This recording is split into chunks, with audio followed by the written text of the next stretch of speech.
Gentlemen, welcome back to the shop. Today's video will be diagnosing and starting to strip down the little Bantam. I think that we've blown a head gasket, but let's get into diagnosing the problem and see if it's really that. So the first and easiest thing, always try the easiest thing first. Just check your oil plug. Sometimes if it's really bad, I think this one I caught in time. Sometimes if it's really bad, you can see a sort of a milkshake, brownish chocolate milkshake color. In this instance, it doesn't look like it. I think I caught that, like I said, I think I caught this one early enough. So that's the first one. Second one would be if it starts using coolant, but you can't find a leak anywhere on the engine. Now it started happening a bit, and that's why I think we haven't got a big bash in the head gasket, hopefully. Keeping fingers crossed. But the second one is also in the coolant. What we'll do is we will start up the engine and see if there's bubbles forming in the coolant reservoir. So what you'll get is, as it's pushing exhaust gas into the system, it will start running by and you'll be able to see it on that side. I'm going to start the engine up and see if we can see any bubbles in the coolant tank.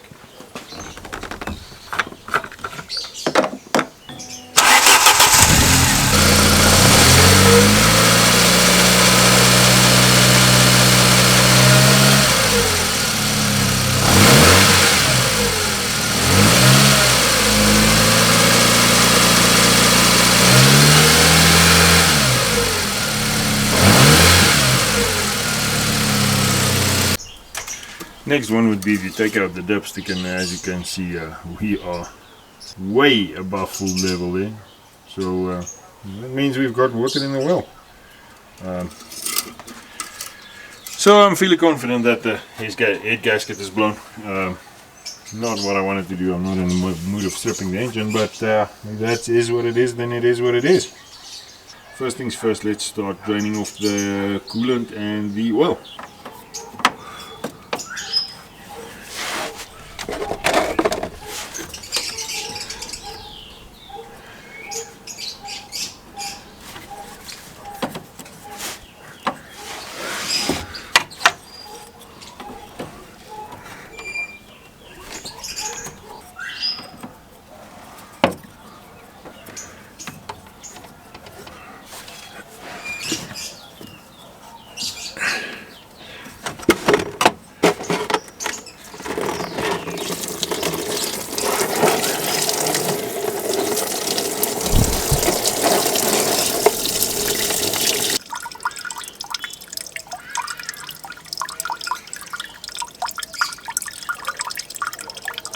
And then we're going to start to drain the oil as well.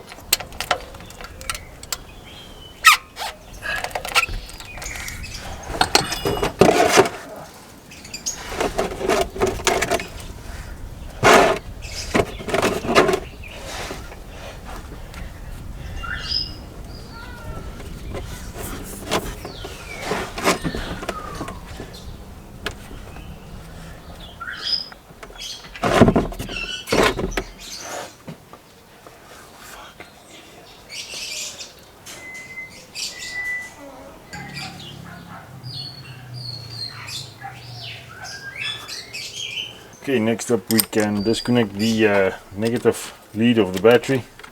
I think I'm going to do is I'm going to disconnect the battery in total, just to make sure we're clear of it. I think in any case I have to take off the battery to get the thermostat housing out. So okay, after we've disconnected the battery, we can disconnect the air cleaner line. There we go.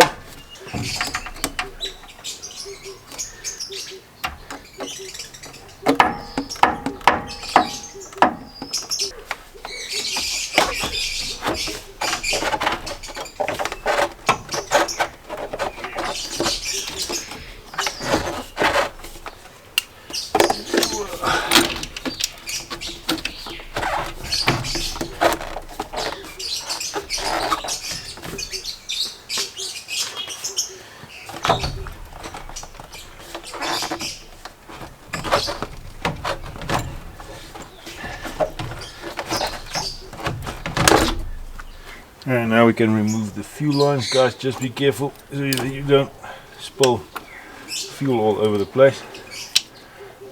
There we go. And now we can remove the accelerator cable. So what you do is you just pull off the little clip and the cable will jump out, and then you just unhook it on this side. What I tend to do is just press the clip back onto the accelerator cable.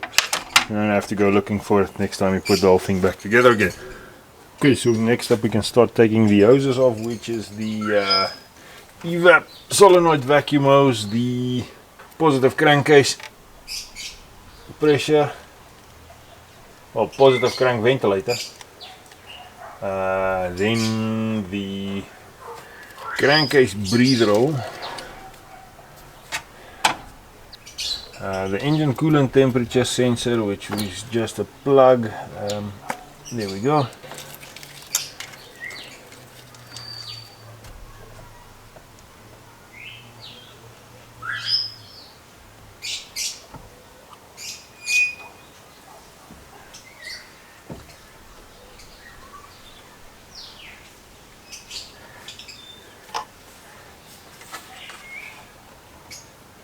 And then the brake booster vacuum hose, which is normally a bit of a hassle to get out.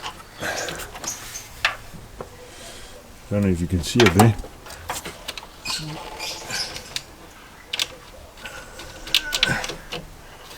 Guys, and if you think you're gonna misplace whatever needs to be, what's going where, just mark it with a piece of masking tape, right on it with a little Sharpie, and then you know you need to get it back on its place. This one is the positive crankcase ventilator, engine coolant sensor. Here we go. Engine coolant sensor, and then the brake booster vacuum. Okay, next up we can remove the electrical connection. So first up we've got the power tank control module, which is this one here. Come on. It's got a little thingy in there, and then it should pull out. There we go. We can also take off the cam position sensor. It's just got a little clip in that we need to pull off or press on. I'm not sure. I think you press it on. Yeah, that's it. Just press the little clip in. We'll take that one off. We'll mark that as well.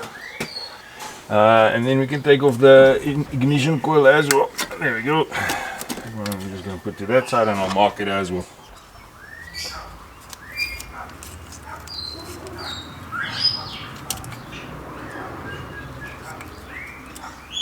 Next up we can remove the plug leads. Do not pull on the lead itself. Give it a couple of turns just to break them on. Then it'll pull off.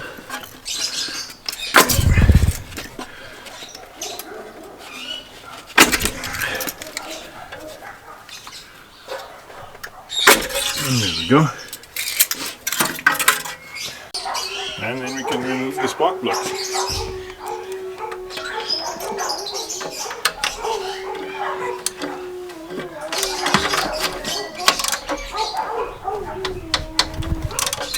When you're working on stuff, please cut off the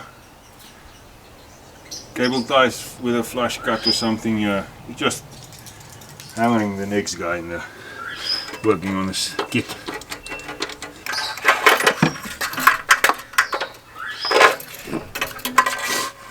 Number 4 is definitely not looking that great. Come on, focus.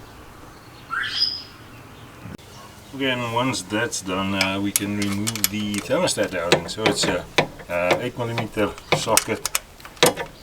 I think it's 1, 2, 3, 4, 5 bolts.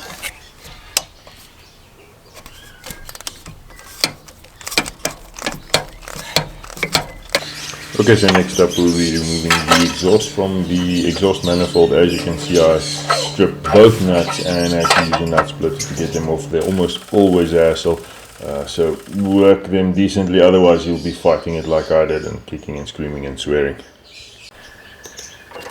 Once we've got the exhaust removed from the manifold down under, we can start taking off the heat shield, the manifold heat shield. It's 8mm bolts. I think there's 4 of them, 4 or 5. One is an absolute nightmare there down at the back there. You can see me trying to reach in for it. Absolute ball ache to get it out, but we got it out in the end.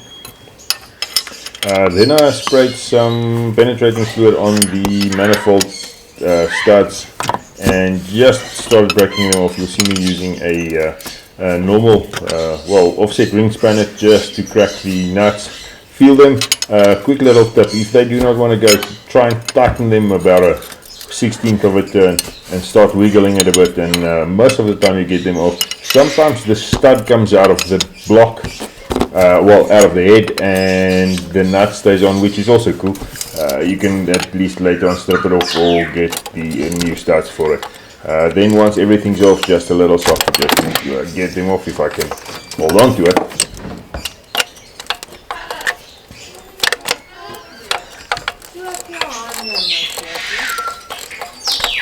There we go. And once they're far enough, we can try and take them off. Okay, so once you've got all the nuts off the exhaust stud, you can remove the manifold, and over here I'm just cutting off all the connecting zip ties, cable ties, just to get the fuel rail and all the electronics off.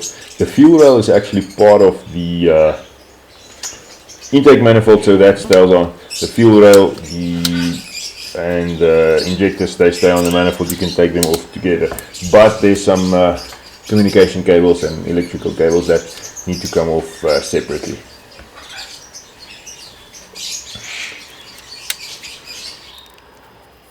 Okay, once that's done, we can start to take off the valve cover. It's also, I think that's a size 10 socket. I think it's a 10mm socket. Just take off all the, they don't need to be in a specific order when you take them off. Just make sure you've got everything and wiggle it a bit till it's loose. There we go. And now we can just take it off, making sure that nothing falls into there. Here I'm just taking a piece of cloth, making sure we wipe any and all weird funny stuff, residues off, so that we don't sit with it inside the engine at the end of the day. Then you can start to strip off the intake manifold. Now the intake manifold's got a couple of bolts up top, but just be careful. There are 2 down at the bottom that you're gonna fight. There's no space to work. I couldn't even properly get my hands in there, let alone film it for you guys. So just make sure you pull all of them off. Like I said, the fuel rail and the injectors are sitting on the inlet manifold, so they all stay together. Here you can see I've got the right hand side down bottom bolt. Absolute. This one was still fairly okay. The left hand side one was an absolute mess. And then the intake manifold should come off if you don't leave one of the screws halfway on.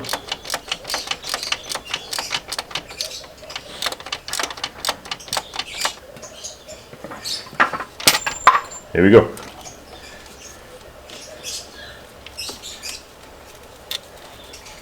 Making sure all the electrical connections are off.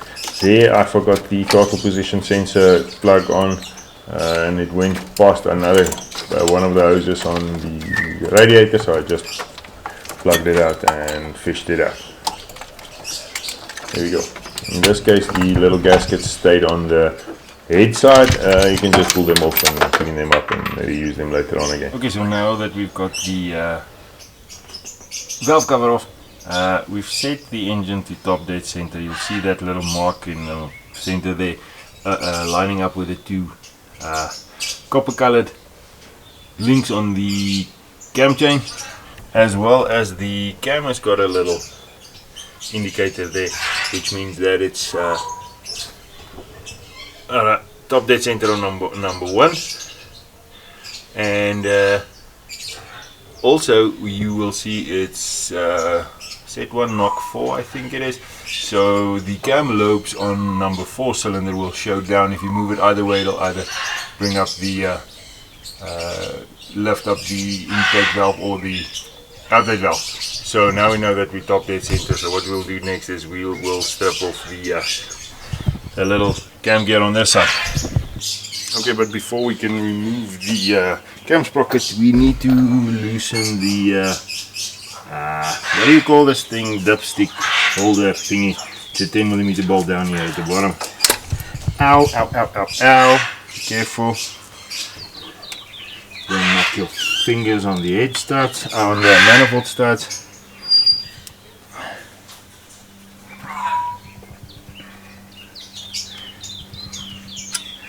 Okay, so that's loose. And we need to remove the hydraulic tensioner as well. Okay, so the hydraulic tensioner is a 27 socket, so it's 1 1/16 inch.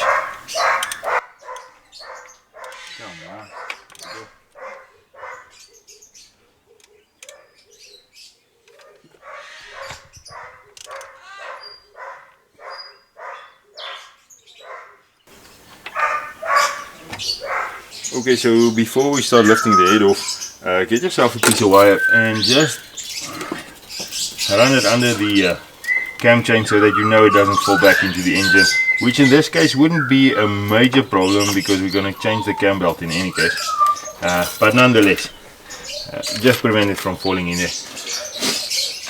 Now you will need I don't know the torque size, like I previously said in a previous video. My torque bits hasn't got the numbers on, but you need one that fits in front, and then you need a little sprocket holder tool thingy that you can stick in like that, holding the sprocket, and then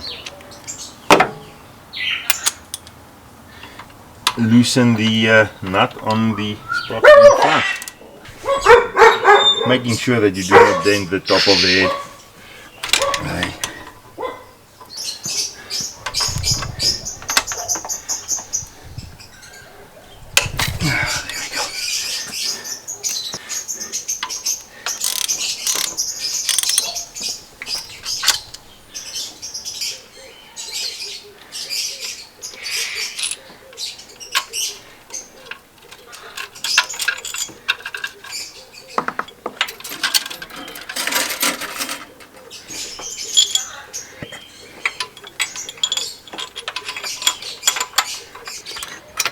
Okay, so next up we need to jack up the engine a little bit, as we'll be removing the left hand side engine bracket, engine hanger. There we go.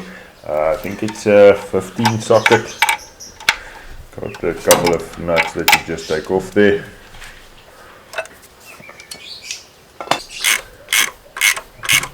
And once you've broken them loose with the power bar, you can just ratchet them off. Okay, for this one we need to take the sprocket back on. I tend to put the stuff back so I don't lose it or misplace it or don't know where it's going where, but we will need to take it off for the next step, which would be the first two of the head bolts. There's two Torx 40 bolts down in the bottom there next to the cam chain. Absolute, well, I won't say nightmare to get to, but very difficult. So that's the first one. Second one. And then you need to, then we can start taking off the head bolt. So that's 3, 4, 5, 6, 7, 8, 9, 10, 11, and 12. And this is the sequence that is actually in the workshop manual. So there you can see it. I did a little extract for you. Pause it, use it. Okay, right. Once that's done, now we can take off the, you'll see I've taken off the engine mount, but then there's sort of a secondary bracket that the engine mount fits to this bracket fitting to the head. There's 3 or 4 bolts, I can't remember. I think it's 4 of them that you need to take off. Also, I think it's also a Torx 40. Then just prying off the head on a place that's not mating surfaces. That's now if you can get all the bolts out the first round.